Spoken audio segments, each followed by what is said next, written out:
Okay, so good day to you, my dear students. I'm Sean Xavier Alquilita, and I proceed now to the next topic for our ethics, which is the human act.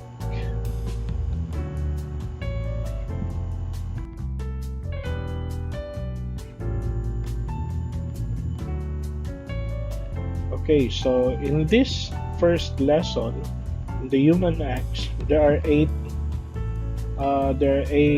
divisions that I'm going to elaborate the human acts, the elements of the human acts, classification of the human acts, voluntariness of the human acts, indirect voluntary act, modifiers of the human acts, the norms, as well as the morality of the human acts.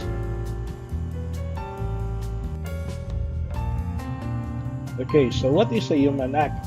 These are the actions that proceed from the deliberate free will of man. So in a broader perspective, the term human acts refer to any activity performed by man using his intelligence as well as his will. No? So this activity could either be physical, spiritual, internal, or external. So human acts are actions that are proper only to man, because according to Saint Thomas Aquinas, that a thing acts according to its own nature. So agere sequitur esse. Okay.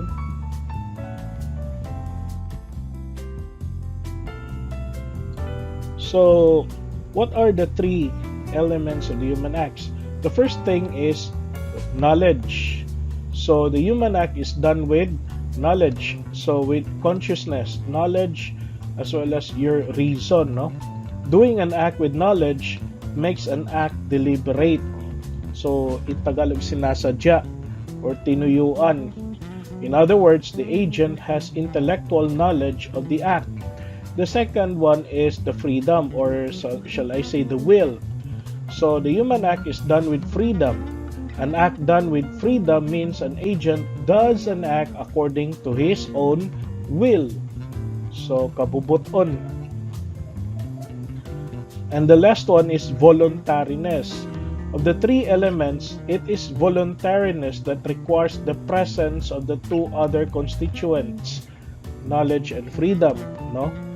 So this means that a voluntary act is synonymous with a human act. So it requires the presence of the knowledge and the freedom. So the voluntariness also can be considered as your consent of your will.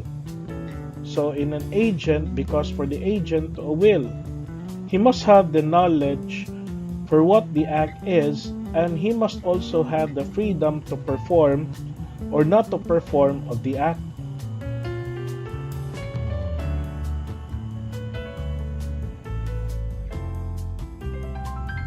So what are the classifications of the human acts? So let us start with in relation to your will or to our own will.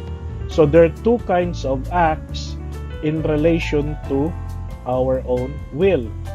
The first one is elicited acts. So elicited acts would include your wish, intention, counsel, or even your consent, as well as choice. No? So the wish is your primordial desire, like or inclination of the will to a thing conceived by the will as good and known by intellect. Intention is a purposive tendency of the will towards a thing. No? A counsel refers to the series of thoughts and judgments concerning suitable means towards the attainment of the desired good or end. A consent refers to a definite decision as what means to be used. A choice is an active commitment of an agent to follow what means the intellect has finally opted as the right pick.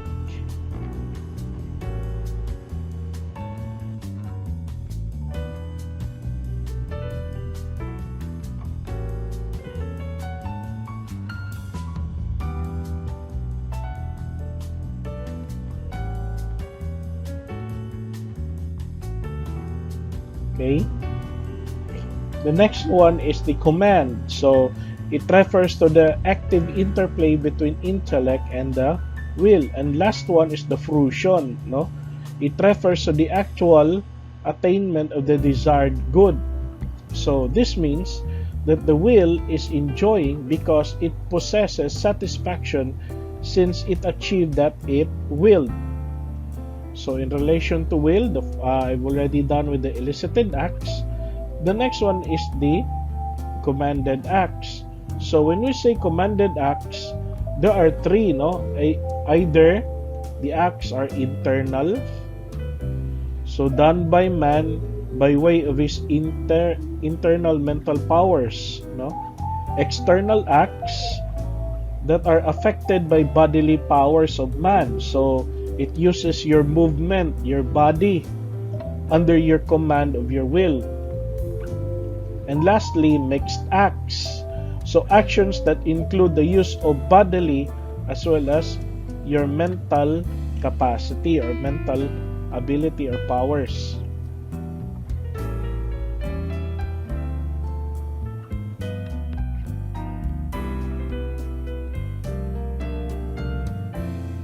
So the next one are the human acts in relation to reason. So what are the human acts in relation to reason?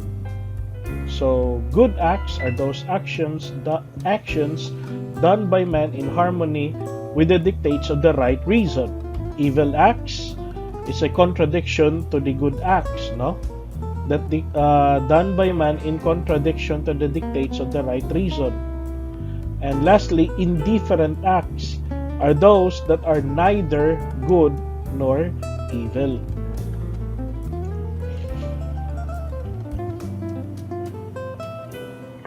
So that's why, according to Hannah Arendt, that the ultimate end of human acts is eudaimonia. So way back with Aristotle, no, happiness, in the sense of living well, which all men desire. All acts are but different means chosen to arrive at it. Okay, so the next one will be the voluntariness of the human acts. So there are 13 kinds. The first one is we're talking here about the perfect voluntariness. So an act performed with complete knowledge and full consent. So ginawa mo yung bagay na yun dahil alam mo ang ginagawa mo.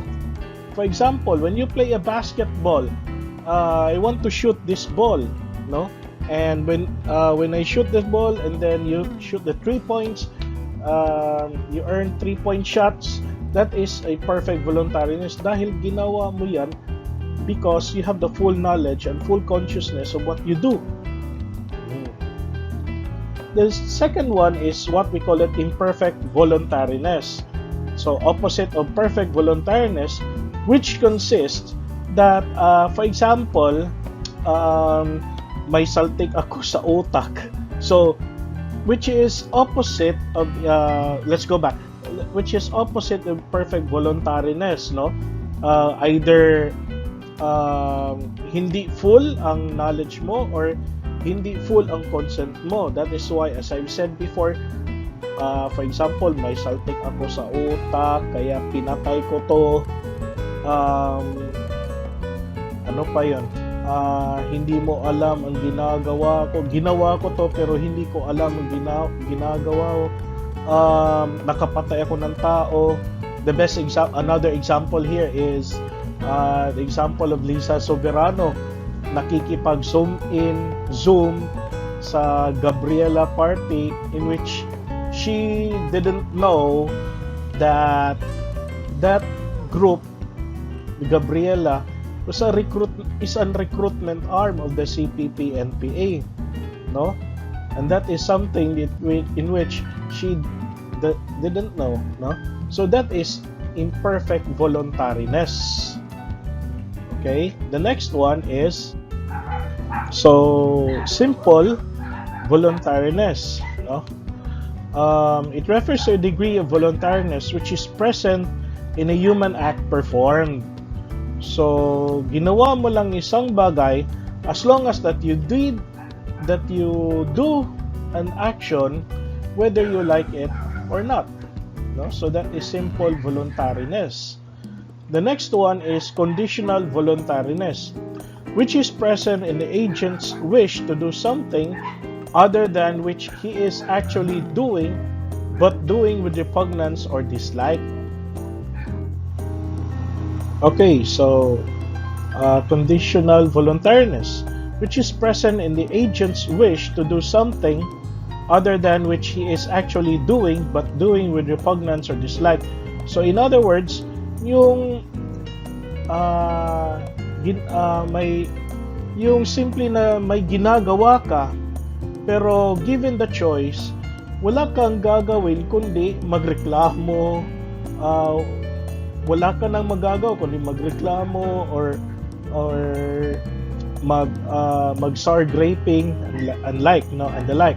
For example, your mother asks you to clean the house. So ginawa mo yung bagay you're cleaning the house pero nagbagulbol ka. Nanay, pinaghirapan mo pa niya ako. Naglilimpya pa ako na dito. Pagod na ako. Oh, so that is conditional voluntariness. The next one is virtual voluntariness, no? The degree of voluntariness, which refers to that voluntariness which was made at some former time and still influence the act which is now being performed. So it is an action that is being done before, pero yung ginawa mo noon ay nakakapag-apekto yan sa ginagawa mo ngayon. For example, that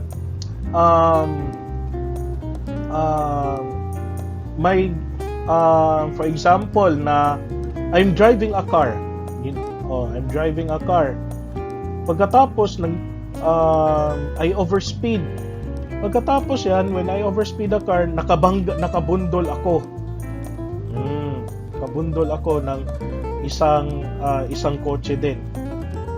And then learning from that experience, in the present time, nagda-drive pa rin ako pero hindi na ako nag-overspeed. So I tend to drive slowly na para iwas disgrasya because of that thing that happened before that is affecting you right now. So that is a virtual voluntariness.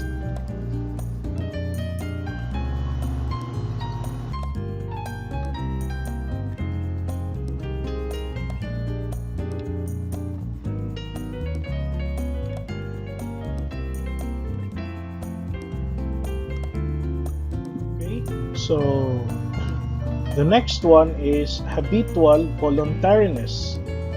So habitual voluntariness is the intention in the unconscious mind of an intention made at some former time and which, although actually forgotten, that has never been retracted.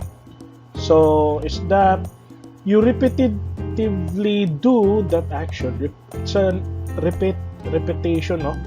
Is that you repetitively do that action and it becomes part of your own self.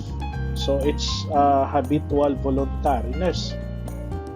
Okay, so the next one is interpretative voluntariness. So your action was based on your dependence on the opinions of others simply because that you cannot make a decision for yourself. So that is why it's a degree of voluntariness that results from interpreting the intention of the one who is not present or the one who does not have the power of judgment to make a decision for himself. Okay, so explicit voluntariness is a degree of voluntariness that is externally manifested by words or signs. So in the fullness of the heart, the mouth speaks. Next one is the next one is direct voluntariness. Is the degree of voluntariness of an act willed as an end in itself, no? For example, kumain ako dahil gutom ako. So once if I've eat my dinner or lunch or breakfast, So I become full. So that is direct, no? On the other hand, when you say indirect voluntariness, it's an act which is desired not as an end itself, but as foreseen effect or unforeseen effect or consequence of an act. The best example, for example, uh, kumain ako dahil gutom ako. Pero hindi ko alam na panis pala ang pagkain na kinakain ko. So, sumasakit ang tiyan ko. So, yung desire kong kumain at yung pagkasakit ng tiyan ay hindi correlated. So, therefore, it is indirect voluntariness. Okay?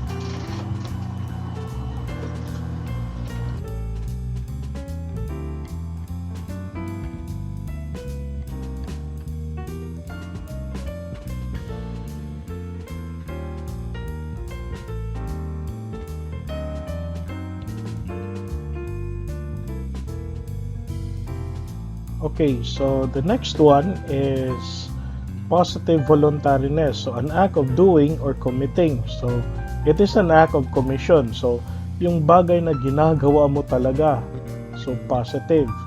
On the contrary, negative voluntariness. So, refers to an act of omitting by not doing or refraining of doing such an act. So, yung bagay na hindi mo ginagawa na kailangang gawin, no? Ang sa wala pagbuhat sa angay buhaton. So you omit to do the things, you omit to do the thing which is important thing to do, no? So that is negative voluntariness. For example, kailangan ng baguhin ang sistema. So you need to change the constitution. It's because it is already an important task for a lawmaker. But the lawmaker says that, okay, so since it's COVID today, and we will not focus on that anymore. So that is already an omission, no? It is already an act of omission. So the next one, so, indirect voluntary act. So, refers to an act which is desired not as an end itself, but a foreseen effect or consequence of an act. So, I have already gave an example a while ago na kumain ka dahil gutom ka but hindi mo alam na panis palang kinakain mo, so sumakit ang tiyan mo. So, your desired outcome is why you want to eat is to make you full, no? To make you nourished. But the problem is that nagkasakit ka. So there's no correlation between what you want to do versus the effect of what you are doing, no? So there's no correlation. So therefore it's indirect. Now, modifiers of the human acts. The human acts can be modified by, number one, ignorance. So, refers to the absence of knowledge in a person who is required to know what he does not know. So, I've already gave you an example ni Lisa Soberano that she was ignorant of what she did because dahil nakipag-zoom sa Gabriela, no? And the next one is concupiscence, no? It belongs to man's sensory appetites rather than to man's intellectual appetites. So they refer to the emotions and feelings of man in relation to his actions. It is irrational by nature. So when you say concupiscence, something that you incline. For example, yung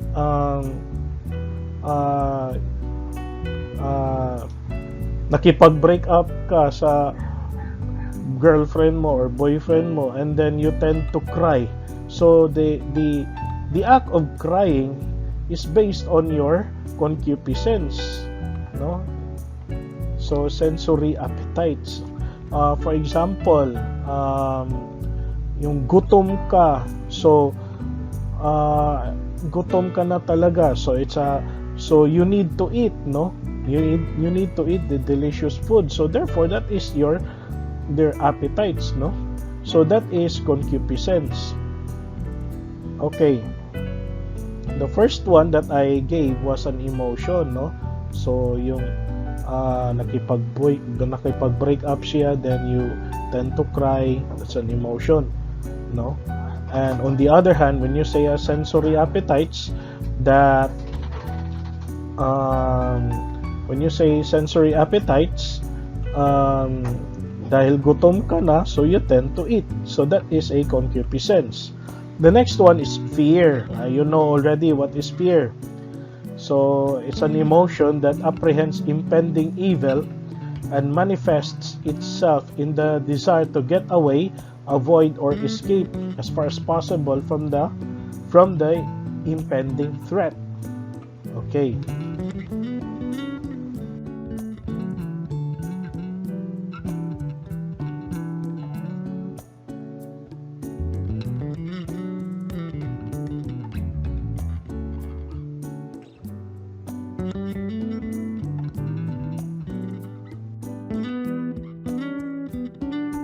Okay, so the next one,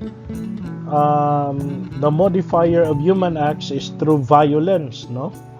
Also known as force or compulsion. So it is defined in ethics as the application or use of physical power or external force on a person by another for the purpose of compelling him to do something against his will.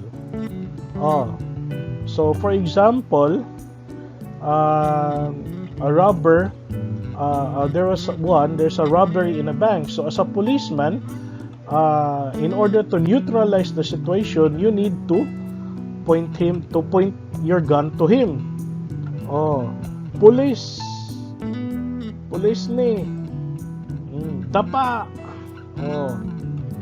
So that is a violence. Okay, but if your life, that's why according to Duterte, that if your life is in danger or if your life is put into jeopardy in the performance of your duty, then it is legal for you to shoot or to neutralize the opponent, or otherwise patay ka. Maunhan ka. Mas dapat ikaw ang mauna kaysa ikaw ang maunhan. Okay, so that's violence. And lastly, habit, defined as a constant and easy way of doing things acquired by the repetition of the same act. Okay.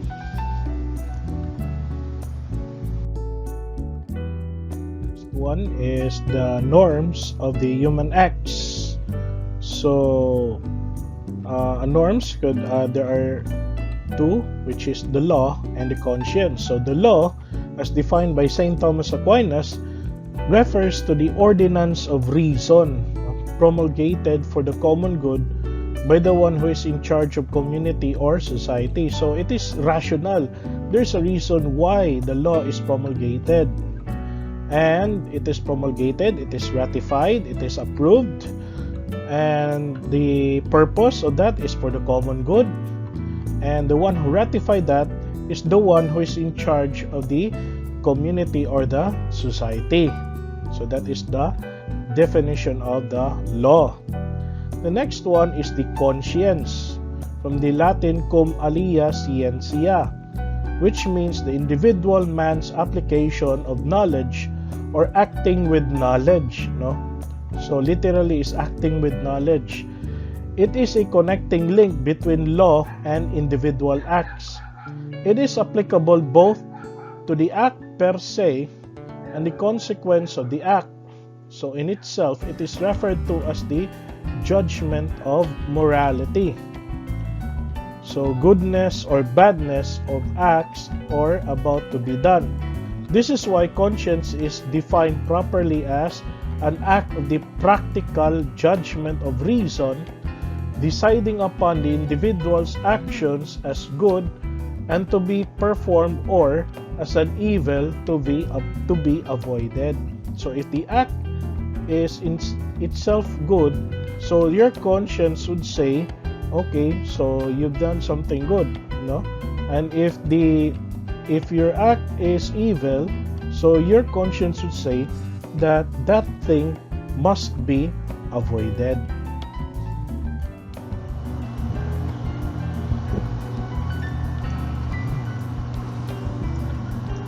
Okay?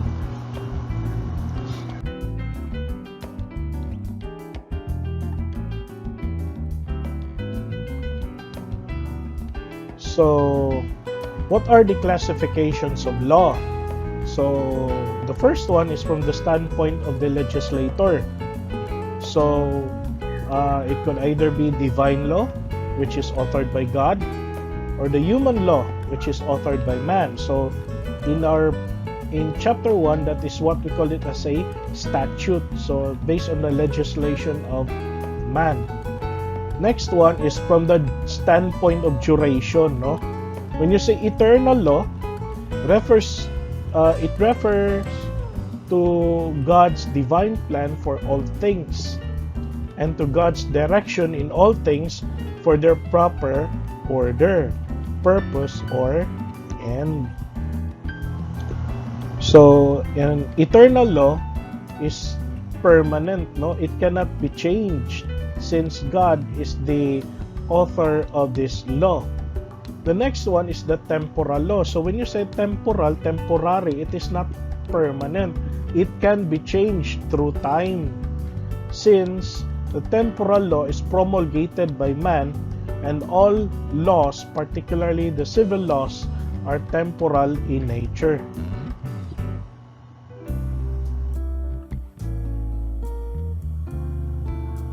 So the third one is from the standpoint of mode of promulgation. So the mode of promulgation.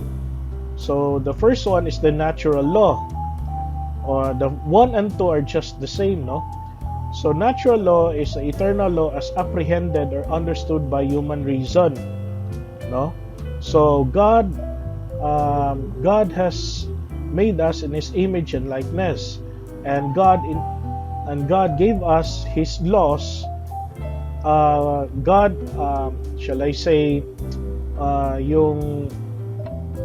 has pre-installed us with the moral sensibilities by using our common sense of what is right and what is wrong in a certain or indefinite circumstances. So that is a natural law. So 1 and 2 are just the same, no?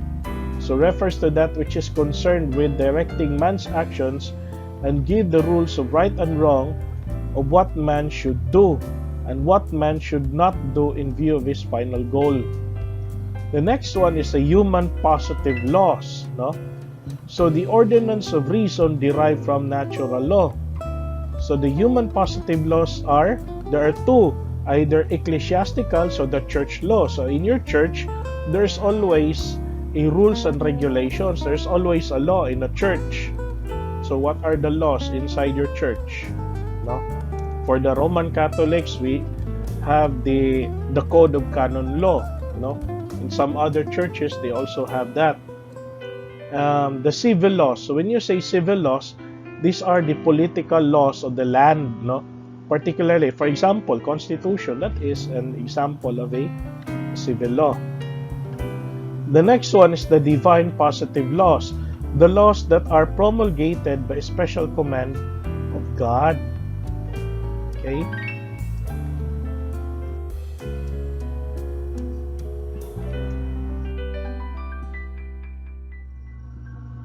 Okay, so the next one is from the standpoint of prescription, affirmative laws and negative laws. So when you say affirmative laws, thou shall do this, you have to do this. But on the other hand, negative laws are thou shall not, do not do this. So that is the difference between the two.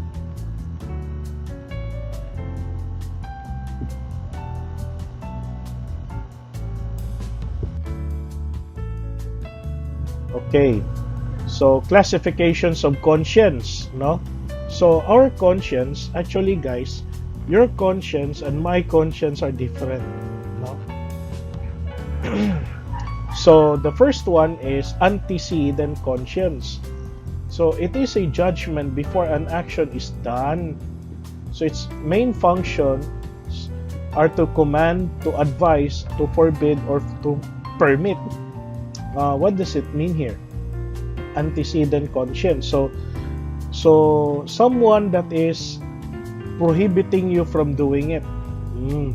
So your voice in your own heart or the voice in your own soul should say as yung wag mong gawin to ha, baka mong gawin mo yan. O wag mong gawin, masama yan. That is antecedent conscience, no? Preventive siya. Yung conscience na yung boses niya sinabi sa iyo, preventive. Consequent conscience is a judgment after an act is done. It bears the following effects: inner peace or even remorse.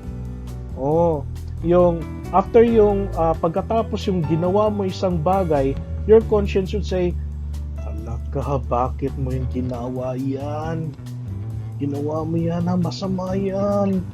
So you feel guilty by the wrong thing that you've done, no? So that is a consequent conscience. True conscience, number 3, no, is a conscience which judges things truly as they are. Knowledge and the sense of responsibility for one's actions are great helps in forming a correct conscience. So, of all the types or all the classifications of conscience,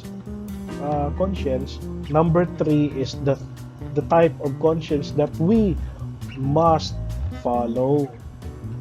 Number 4 is an erroneous conscience, also called as the false conscience, no? It judges things in a distorted manner since it considers bad acts as good and good acts as bad. So that's the reason why there are some people who committed a crime because of the type of conscience that they have, because of the erroneous conscience that they have in their own hearts. The next one is certain conscience. It's a subjective certainty of the legality of particular actions to be done or to be omitted. So this is the kind of conscience that moralists recommend to be always followed by man.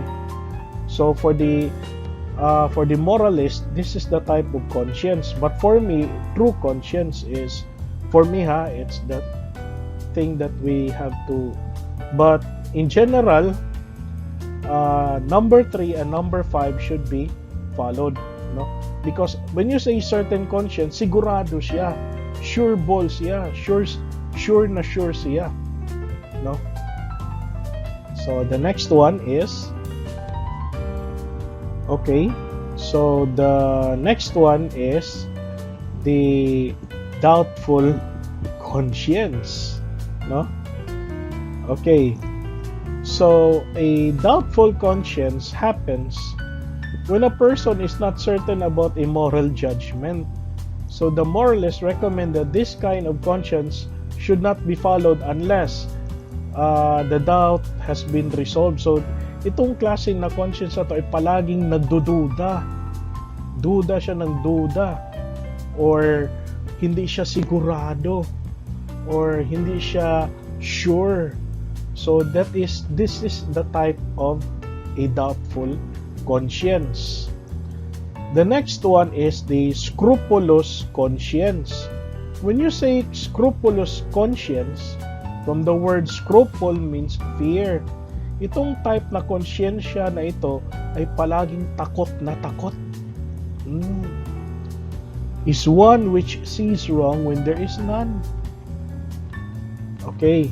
Yung siyang sometimes siya yung part na conscience na palagi kang tinatakot sa ginagawa mo. It is a conscience which is extremely austere. It is always scared to commit evil. That is a scrupulous conscience. So the 8th one is the lax conscience. opposite of scrupulous conscience, no? Because in a scrupulous conscience, it's austere. Dapat ka dito. Kung gusto mo malangit, dapat ka iwasan mo yung impyerno na yan. Dapat kang magpuasa. Dapat kang magrosaryo ng 3 oras kang magrosaryo. That is a scrupulous conscience. Lax conscience, on the other hand, is an opposite, no? A kind of conscience which fails to see the wrong when there is wrong. Sometimes lax conscience could also be brave conscience. Magkaana mo ampo kag 3 ka oras, pwede naman nag-ampuan nag-usar ka oras. Okay. This conscience categorically needs a right education. Okay. Lax na eh. Huwag mo nang gawin yan. Pwede ka naman. Pwede na yan bukas na. Huwag mo nang gawin yung constitutional change na yan. Ipaubaya mo na lang sa sunod na administrasyon. That's a lax conscience. Okay?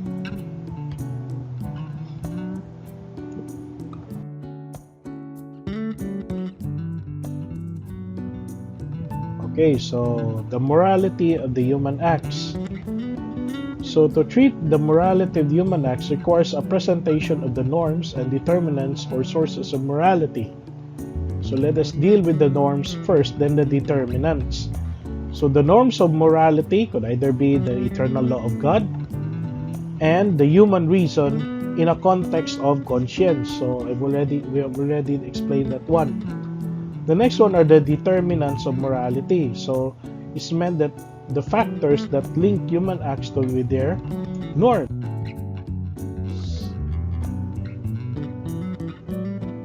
It's the link that determinants of morality that links human acts with the norms. So determinants of morality could either be the 3, the object of morality, the end of morality, and the circumstances. So when you say the object of morality, it refers to the object or the objective of the will or act, no? So ano ang motibo mo? For example, I use the present example of Lord Alan Velasco. Congressman Lord Alan Velasco is a colorful congressman who become a speaker of the House of Representatives. So gusto niya magiging House Speaker. So what does he want to do in order to become a House Speaker? Number 1, makipag-alyado kay Duterte. That's an object, no? Gusto kong mag-House Speaker. That's an object. That is your motive. So that is the object of morality. I want to become the House Speaker. I want to lead the House of Representatives. That is your motive. But when you say the end of morality, it refers to intrinsically good, evil, or indifferent acts. No, it's an action, are by very nature independent of any law, regulation, or command. So when you say the end of morality, number 2 is your action. So in order for you to achieve your purpose, in order for you to achieve your objective, you have to do something. I want to become a House Speaker. That's your objective. That is your motive. But the end of morality says that, gusto kong makipag-alyansa kay Sara Duterte. Gusto kong makipag-alyansa kay President Duterte. Gusto kong makipag-sign with Alan Peter Cayetano for gentleman's agreement. Okay. Oops, wag mong kalimutan. October 14, may gentleman's agreement tayo. Okay. And once pagdating na October 14, House Speaker na ako. Okay. So, this one, when you say October 14, that is the circumstances. So, are defined as conditions that affect human acts by increasing or decreasing the responsibility of the agent. So, that's a responsibility. No? Circumstances. So, when you say circumstances, situations that could determine the morality. Okay? Circumstances. So, the time, October 14. Oh, who was the person that you have involved? Okay, Duterte, Alan Peter Cayetano, the House of Representatives, like that. That is why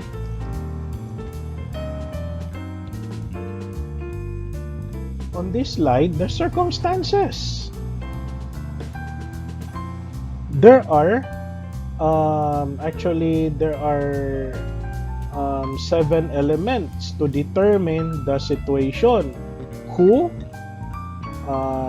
refers to the agent who did an act, Lord Alan Velasco. What refers to the quality or quantity of the object of an act. So he wants to become a House Speaker. Where? At the House of Representatives, the place. By what means? The circumstance of the means employed by the agent. Makipag-alyado ko kay Duterte. Gusto ko makipag-alyado kay Sara Duterte. How?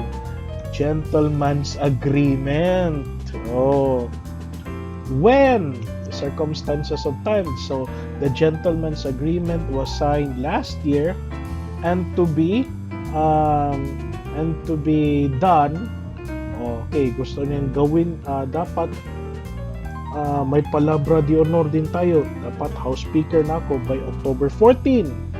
Why? That's the question. Why? We do not know. Only Lord Alan Velasco knows. So it refers to the circumstance of end or intention. Okay.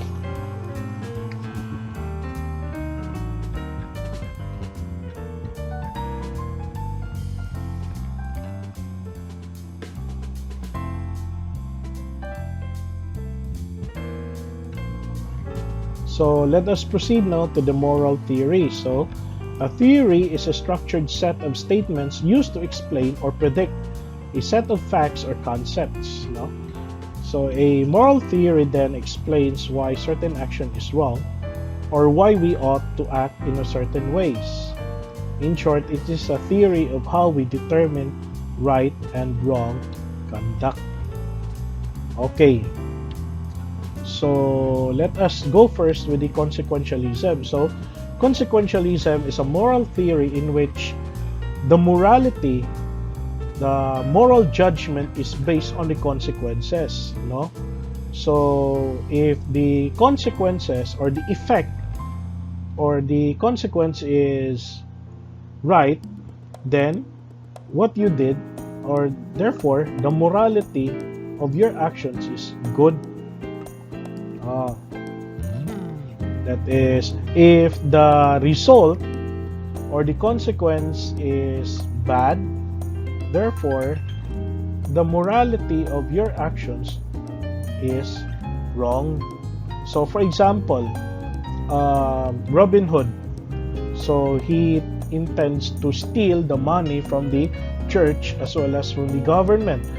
So his intention was not to steal for himself, but the money that he has stolen, the money that he has been stolen, was given to the poor people in that place, no? So lahat ng mga pera dyan, ipinabigay niya yan. Wala siyang tinitira sa kanyang sarili. And the people were happy from what he had did. So, since that the result is the happiness of the people, then therefore his action is right. So that is consequentialism.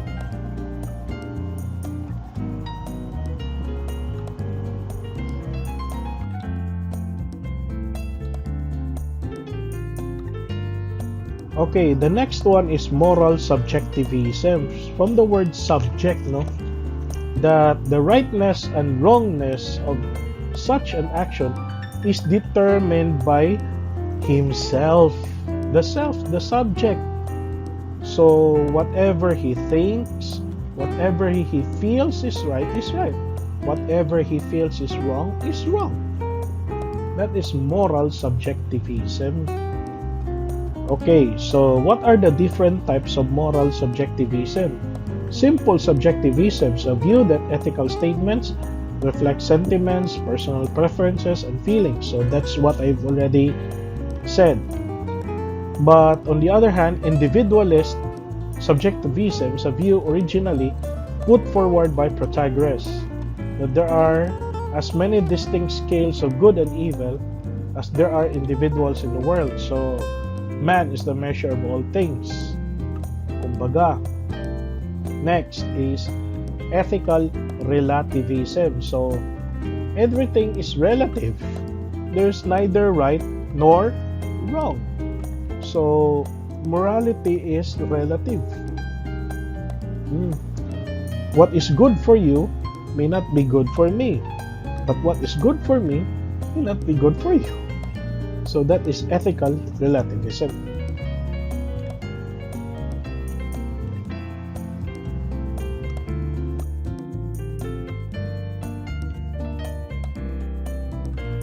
Okay, so the next one is the ideal observer theory. So it was espoused by Adam Smith and David Hume, and later on it was already revised in a modern version by Roderick Firth. No? So ideal observer theory, that the view of what is right is determined by the attitudes of a hypothetical ideal observer. So a being who is perfectly rational, imaginative, and informed. The next one is ethical egoism. So the rightness and the wrongness is determined by your self-interest. So, and immoral to act contrary to your, and what is immoral is something that is contrary to your self-interest. Okay, so the third theory is utilitarianism. So popularized by British philosophers. So the first two pictures above, the pictures of Jeremy Bentham. So the left one is the painting of Jeremy Bentham, and the right one is the real Jeremy Bentham. No? So he intends that his body to be preserved. His body was mummified and preserved in a university, in one of the universities in London, and it's been put in a cabinet.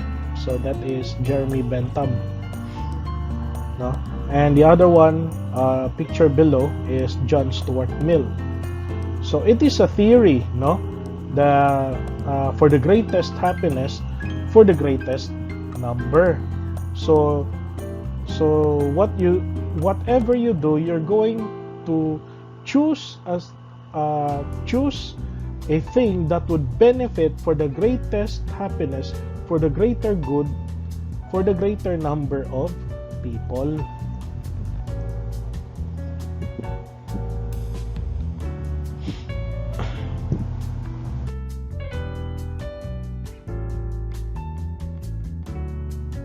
The next one is deontology, from the word deon, which is duty. So the best example of deontology or deontological ethics is Immanuel Kant's categorical imperative, no? That the approach to ethics here is the rightness and wrongness of an act is focused on the action itself, no? Regardless of the consequences, regardless of the results. So never mind of the consequence, never mind of the results, but what is right and what is wrong is based on the act itself. Next one is virtue ethics. It is since that virtue is an excellent trait of character, therefore virtue ethics is a disposition well entrenched its possessor, something that, as we say, goes all the way down to notice, expect, value, feel, desire, choose, act, and react in certain characteristic ways. So it emphasizes an individual's character as the key element to ethical thinking. So therefore, in virtue ethics theory, so the individual character determines the person. Because of the habit of doing this thing, the habit of doing this, the right stuff determines your character as an individual. So that is a virtue ethics.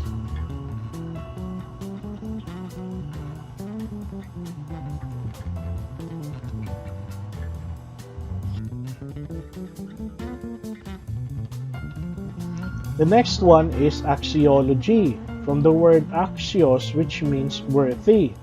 So axiology is a theory, is a moral theory that is based on values.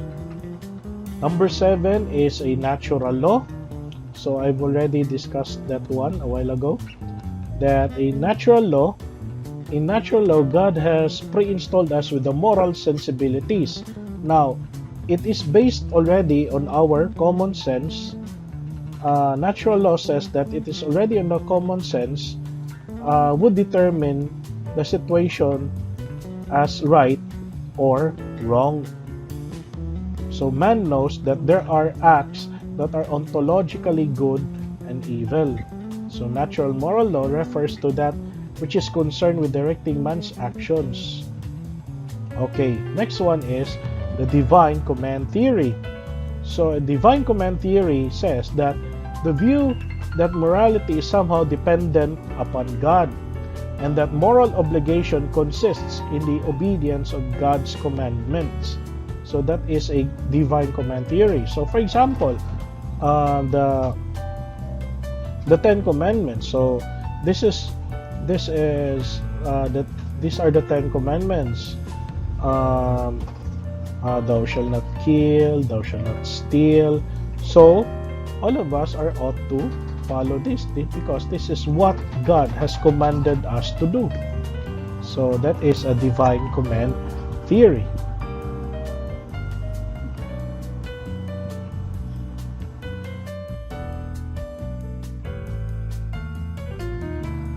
Okay, what are the three main elements of virtue ethics? So number 1 is eudaimonism, no? So it is based on Aristotle. It's a classical formulation of virtue ethics, that it holds that the proper goal of our human life, the proper goal why we do virtues, the proper goal of our own habits is eudaimonia, which means happiness, well-being, or the good life, or otherwise called as human flourishing. So in that is the goal that is achieved by lifetime of practicing arete, or the excellence of virtues. So it's a habit, no? And in everyday activity, subject. So therefore, that the virtue is subject to the exercise of practical wisdom to resolve any conflicts or dilemmas which may arise. Sometimes our virtues should be controlled by our wisdom, because not anything what is right may be good in a certain circumstances.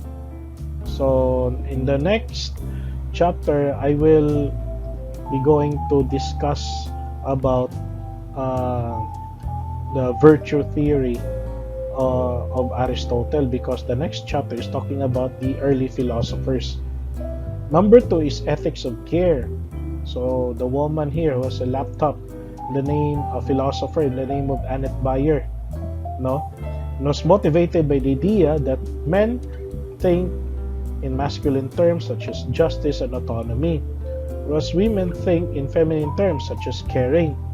So it calls for a change in how we view morality and virtues, shifting towards virtues exemplified by women.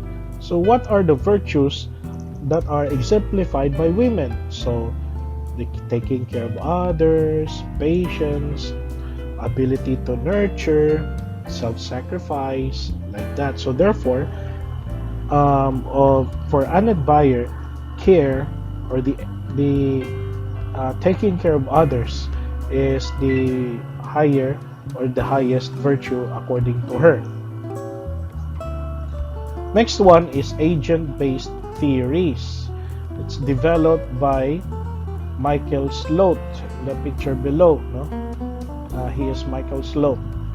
An account of virtue based on our common sense intuitions about which character traits are admirable, no? And which we can identify by looking at the people we admire as our moral exemplars. So we use our common sense intuitions on looking upon that person to be the role model in our own lives. For example, in my own case, so one of my examples are Saint Thomas Aquinas is one of my favorite saints. Why I consider him as one of my favorite saints is because of his intelligence. So he's my moral exemplar for being an intelligent saint, no? Saint Thomas. Another example here is Saint Louis de Montfort. I consider him as a moral exemplar. It's because of his devotion to Mary. So because of him, because of his example, being a devotee to our Blessed Mother, so I also follow his own way of life, no? So that is an agent-based theory. So the act of doing good, the act of doing the virtue is based from your role model. Who is your role model? And you consider him as your moral exemplar. The next one is a theory of natural rights. So it's already considered here that natural rights are or otherwise known as dignity, that a person is endowed with inalienable rights like right to life, the right to private property, and the right to liberty. Okay.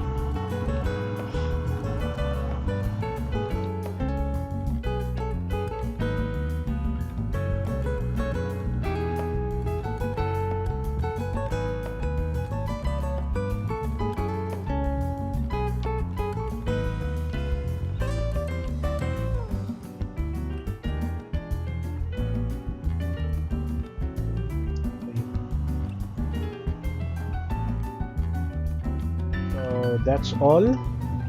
Thank you for watching, and please don't forget to like, share, and subscribe to my YouTube page for more videos on Philo 101 subject, which is ethics and moral philosophy. And if you to my class, if you have any questions, please share your questions to our group page. So once again, and don't forget, if you have any clarifications, questions, please don't forget to post on our group chat or group chat.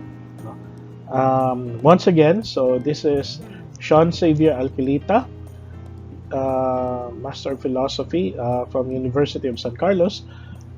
Thank you.